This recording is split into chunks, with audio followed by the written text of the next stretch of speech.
Hey everyone, welcome back to another episode of my podcast. My name is Alex Macale. I am a realtor here in Toronto, Ontario, where I talk about real estate, life, personal development, life of Filipino here in Canada, all the way down to your day-to-day gossip.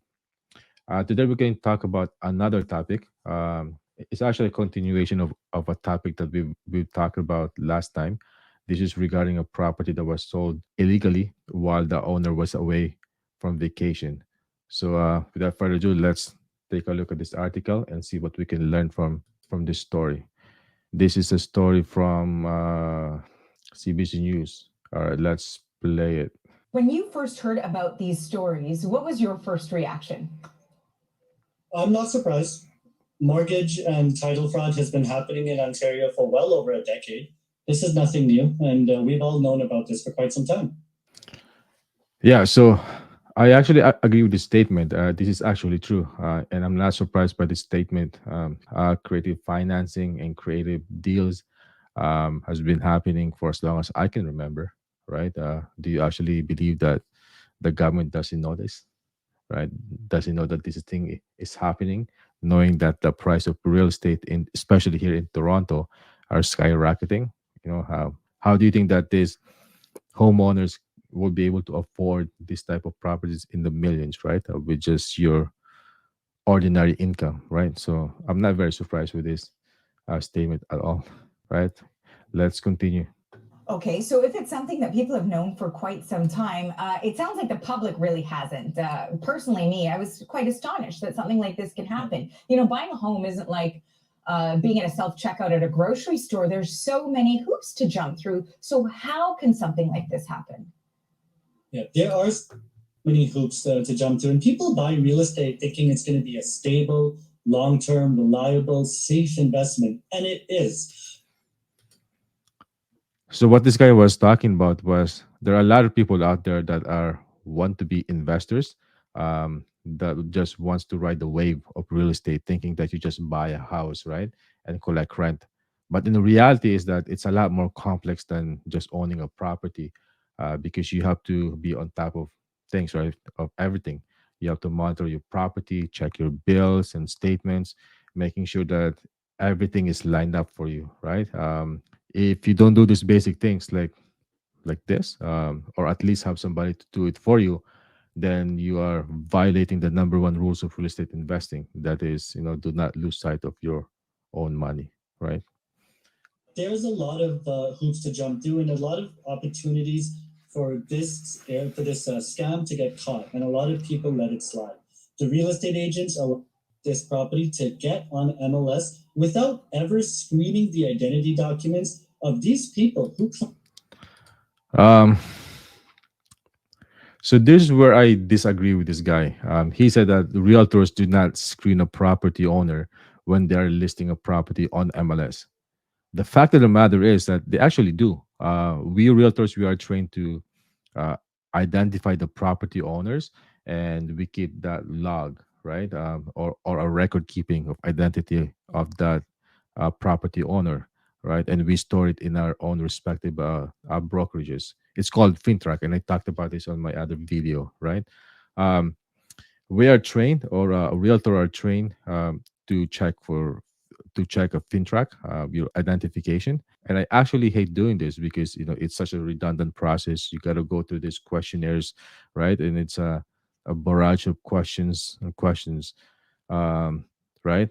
It's just a very boring, redundant type of form, right? But that goes to show you that this type of process is very important, because when something like this happens, right, then you have a good record keeping of what transpired during the transaction. Now, here's the thing: people have this misconception that if you were to show an ID and you have your own pictures and name on the identification, can you really tell the difference if that person is legit or not by just seeing that identification, right? You can't, because that identification, if that was fraud, is false to begin with. You won't be able to tell if that person is actually the true person just by just seeing the identification, right? So therefore, the problem is not really the realtor checking it, right? It's more of a question of how do you actually prevent as a homeowner other people from stealing your own identity, right? And that is the key here, and not just rely on a realtor to validate your identifications when you're selling your transactions, right? You have to be careful on how you leave behind your identification, because fraud is fraud, right? Now, if there's an investigation, that's what the FinTrack is there for. The document is there for to help and figure out what transpired during the transactions, right? There with the homeowners. It's not enough to just accept an ID document at face value. After that, it went to lawyers, and even the lawyers missed it. And even they managed to accept fake documents at face value and allow title to completely change. So what does that what So you see what I'm saying here? It went from a realtor to a lawyer, and the transaction still went through. So that tells you that us realtor and lawyers, we're trained to ID our client, but we're not a forensic, right? We can't really get into a detail to identify what's a valid identifications or not. That's a job of police, right? that didn't then say to you about this sort of either security systems that are in place or checks and balances that are in place, or the motivations of the people that are currently in the industry who are allowing this to happen? It tells me that there's not enough checks and balances in place. Right now, a realtor only needs to requires one identity document from their client before they list the property on MLS. That's not enough. That means if I'm committing a fraud, I only need to steal one piece of government issued ID. Why don't we? So what he was saying here is that we, as it stands right now, only as realtor, we only use one piece of ID when we're putting a property on MLS, right? Do you honestly think that if I show you a three piece of ID, a fake ID, that problem will magically solve, right, during the real estate transaction? Think about it for a second, right? Let's use our own critical thinking. If I was to commit a fraud, for example, and I have an access to create a one piece of fake documents identification, do you honestly think that it would be impossible for me to create another two sets or three sets of another two piece of documents of fake identity, fake identification, right? So let's continue. It harder. Let's require 2 to 3 pieces of ID before you can even list your property on MLS. After that, why don't we make it mandatory requirement that realtors must input the data from the identity documents into free online tools to verify the validity of that document? This is actually a good idea. Let's have a one repository system where we can check if the ID is valid or not. I don't know if there's a system like that now in place, but that is a whole different issue, right? The government needs to create a repository database systems like what the FBI use, right? Um, but that's actually a good idea, and that is if the government would be willing or would actually fund it to create this type of system so that we can sell a property on MLS, right? Let's continue. Before the house goes on MLS. These are practices that realtors could exercise today, but I would like to see the industry make changes. So if Um, these are what the realtor could exercise today, he said, right? I don't know, man. I don't know what system that we could use right now. I know that we could use that website that we can validate a driver's license. That's a very good idea. But I don't even think that that website would actually shows you pictures on the identification if your ID is fake or not. It would only tell you if if the ID is fake, but you can't really tell if that person that is right in front of you are actually the same person that is the real owner of that property, right? you're saying off the top that you weren't necessarily shocked by this, that it's something that has happened before, and you just listed off solutions to it that you would like to see change within the industry. Why hasn't that happened if this is something that's been known about? I have no answer to that. We have known about this for such a. So he said that he has no answer to that, right? I have an answer to this. Do you want to know? Because it will cost taxpayers money to create a system like this, right? Do you honestly think that the government would actually fund a repository system like this so that the public could sell a property on MLS? Really? Let's continue. Time. 10 years ago, there was an incident where a couple was stealing title. Sorry, a couple took out a mortgage on a property at the Wardman Shepherd neighborhood in Scarborough. That same neighborhood was targeted again a week later by someone who resembled that same couple. These stories have been in the media before. They've all been covered. So and the requirements 10 years ago are the requirements we have today. So 10 years ago we needed one piece of government issued ID, and we still need that one piece of ID today. We haven't upgraded, we haven't caught up, we haven't stayed up. Here we go again. Come on, man, start with this ID. 10. Whether you have a three piece of ID, one piece of ID, 10 piece of ID, that won't solve the problem, right? If this transaction can go past through the lawyer, do you honestly think that the realtors who can make a real difference? Right? Let's continue. With the scammers and the fraudsters who are seemingly doing a very good job. Yes, and I think you're referring to a 2006 landmark case as well. That certainly, as you mentioned, Yes. had been covered. Now, Varun, you're a housing advocate, but also you're a realtor. Wondering, have you ever come into contact with someone who produced fake documents to you, or do you follow all of these steps that you've suggested other realtors do to ensure that you don't, if you have been presented with them, don't fall for it? No, on a regular basis. I like how he said that. He said, no, come on, stop the cap. You can walk to 10 brokerage right now, mortgage broker right now, and I can bet you about 6 of them right away would do a creative deals, especially in the GTA. We all know this. Come on. This is nothing new.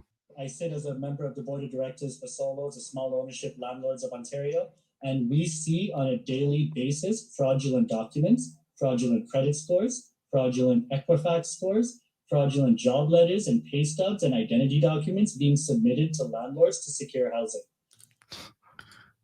I like how he came back from that, from his earlier statement. He said that he see these fake documents every day. Meanwhile, he said that he hasn't seen it, right? But that's exactly what happened in the situation with this elderly gentleman who was in a home. He had leased his home out thinking someone's going to move into it, but really they were just really after the vacant property so they could use. So identity documents is really easy to create. It's just a little bit of Photoshop, a little bit of computer software. You need to be vigilant and exercise due diligence. There's a lot of free services and free tools online. The ministry has a service that they came out with a few years ago that allows you to verify whether a driving license is valid. So there you go. These people who owns this property, in this particular story here, that bought this house or this property, they kept it empty for so long, right? And somewhere along the line, they left a trail behind for identity theft, right? That's how it gets started. Now, he mentioned about driver's license where you can check if your ID is valid, fake, or not, right? But I don't think this website would actually show your pictures, right? So it would be irrelevant. It would only tell you if your driver's license is valid or not. So for the sake of this listing of property, such as like this on MLS, it's not gonna make a difference, right? Because you would not be able to see if that person right in front of you is actually a real person versus the real owner of that property if you don't know what that person looks like anyway, right? In terms of also for homeowners here, in some cases it might be making sure that the renter is okay, but in other cases there has to be the checks and balances as you've outlined along the way in the process of listing a home on MLS, for example. What can homeowners really do to make sure that they are not the victim of this? Yeah. Homeowners need to be extra vigilant. So, on a regular basis, browse your statements. Browse your credit card statements, your debit card statements, your mortgage and property tax statements. Don't share your personal information with anyone you should not be sharing it with. Be careful about who you share it with. If you are moving, be very, very careful with what you leave behind at the property. Do not leave a garbage bag full of your personal documents. Make sure you work with Canada Post to change your address and do mail forwarding. Do not leave personal items behind. Use a shredder. That's a valuable tool that a lot of homeowners don't have. Shred all your documents personally before you put it into a recycling bin. There's a lot of small steps that homeowners can take, and landlords especially. Be very, very vigilant and be very careful with the use of fraudulent documents by tenants to secure housing, and don't leave your properties unattended for years or months on end. If you are going to be out. So there you go. That's actually a very good advice. Shred your documents. Don't leave anything behind. Change your mail address if you move, if you have to, right? If this property owner did exactly just that, they will not be in this predicament, right? Being a victim of this identity fraud. At the end of the day, it's about identity fraud, and this real estate fraud is just a consequences of it, right? The country, or you're unable to check on your property, use a property manager and make sure that there's regular inspections and regular access to your property so you know what's going on. You don't want to find out one day that your property's been staged and it's been listed on MLS. No, you don't. Those are some great tips. Thank you for this, Vern. So yes, that's the lesson that we can learn from this article, right? Number one, do not leave your property unattended or vacant for so long. Number two, check your bills from time to time. Number three, if you need to use a property manager when you're away, by all means do so, right? To check on your property. And number four, use your common sense, right? Not to leave anything behind. Shred your documents. Be really careful on what you throw away on the garbage, right? Just like what this guy said, right? So what have we learned here? So we learned that that to be very careful with your identity. Don't leave anything behind for identity theft to steal your documents, right? And if we exercise this, then we won't have to resort to this three piece of ID when we're selling a property on MLS, right?